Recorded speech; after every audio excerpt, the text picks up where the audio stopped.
ইউটিউবে ভিডিও দেখে কমলা চাষ করে সাড়া ফেলে দিয়েছেন রাঙ্গামাটির সুদত্ত চাকমা। দেখেছেন সফলতার মুখ, তার বাগানের সুনাম এখন এলাকা জুড়ে। মাঠের অলরাউন্ডার আমি, আর ঘরের all rounder Tylox. Tylox toilet cleaner, clean মানেই টাইলক্স। বছর তিনেক আগে পাহাড়ি জমিতে কমলার বাগান শুরু করেন রাঙ্গামাটির নানিয়ারচর উপজেলার বাসিন্দা সুদত্ত চাকমা। বাগান করার নিয়মকানুন আর পরিচর্যা সবই তিনি শিখেছেন ইউটিউব থেকে। তার বাগানের কমলা সুস্বাদু ও রসালো হওয়ায় এর বেশ চাহিদা রয়েছে জেলা এবং জেলার বাইরে। স্থানীয় বাজারগুলোতে প্রতি কেজি ৩০০ থেকে ৪০০ টাকায় বিক্রি হয় এই কমলা। এছাড়াও বাগান থেকে সরাসরি ঢাকা সহ দেশের বিভিন্ন জায়গায়ও বিক্রির জন্য পাঠানো হয় এই কমলাগুলো। ইউটিউব দেখে শুরু করছি, ওখানে মানে দেখতে লাগে, বাগানগুলো সুন্দর লাগে, ওখান থেকে দেখে দেখে শুরু করছি আমি বাগান। এখানে জায়গা আছে আপনার 4 একর মতো হবে, গাছ আছে আপনার 800 মতো হবে, হয়তো আরো বেশিও থাকতে পারে। এবারে 300 গাছের মতো ফলন আসছে এবারে। এখানে 2 জাতের কমলা আছে, চায়না কমলা আর দার্জিলিং কমলা। আর এখানে সরকারি ভাবে যদি লোন টোন পাই আমাদের সুবিধা হয়। জুলাই মাস থেকে পরিচর্যা করছিলাম আমরা, মোট হচ্ছে 5 জনে আমরা সেম একইভাবে পরিচর্যা করতেছি। বর্তমানে এখন বিক্রি করার উপযোগী হয়েছে, খুব ভালো দাম পাচ্ছি। এবং এই চায়না কমলা আছে, আর এটা দার্জিলিং 1, এটা বলে যে দার্জিলিং 1, এটাও খুব ভালো বিক্রি হচ্ছে এবং সুস্বাদু মিষ্টি।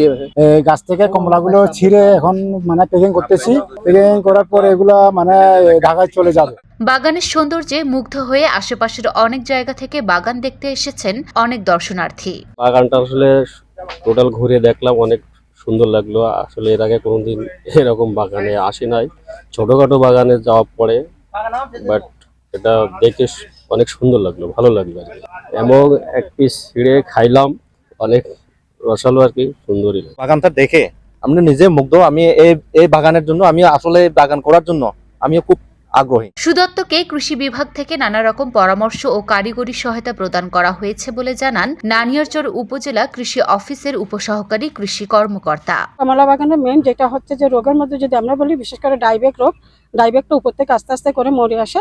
তো আমরা আমরা চেষ্টা করেছি, ওনাকে আমরা পরামর্শ দিয়েছি যথাযথ। উনি আমাদের পরামর্শ গ্রহণ করেছেন এবং গ্রহণ করার ফলে আজকে বাগানের এই অবস্থা। এবং গাছে অনেক থোকায় ফল ধরে আছে।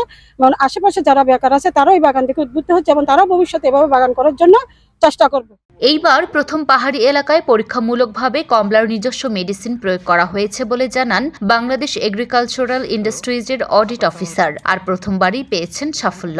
এবার আমরা কিন্তু টেস্ট বেসিসে আমাদের কমলা এবং মালটার উপরে চলে আসলাম আমাদের প্রোডাক্ট নিয়ে। তো দেখি যে আসলে বাম্পার ফলন, অকল্পনীয় একটা ফলন।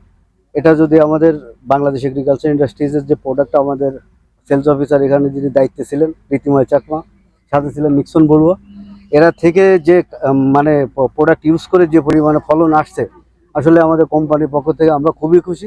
এবং আগামীতে আমাদের কৃষকরা যদি আমাদের প্রোডাক্ট ব্যবহার করে, আসলে তারাও এরকম বাম্পার ফলন পাবে আশা করি। কৃষি সম্প্রসারণ অধিদপ্তর রাঙ্গামাটি অঞ্চলের অতিরিক্ত পরিচালক জানান কৃষকদের চারা সংগ্রহ থেকে শুরু করে ফল আসা পর্যন্ত কারিগরি সহায়তা ও পরামর্শ দেওয়া হচ্ছে।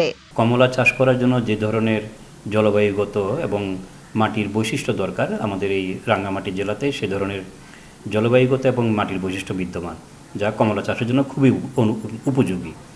এবং এই কমলা চাষ সম্প্রসারণ করার জন্য আমরা কৃষি সম্প্রসারণ অধিদপ্তর থেকে কৃষকদেরকে চারা সংগ্রহ থেকে শুরু করে যাবতীয় যে কারিগরি পরামর্শ আছে, সেগুলো আমরা আমাদের মাঠ কর্মকর্তাদের মাধ্যমে নিয়মিত দিয়ে যাচ্ছি।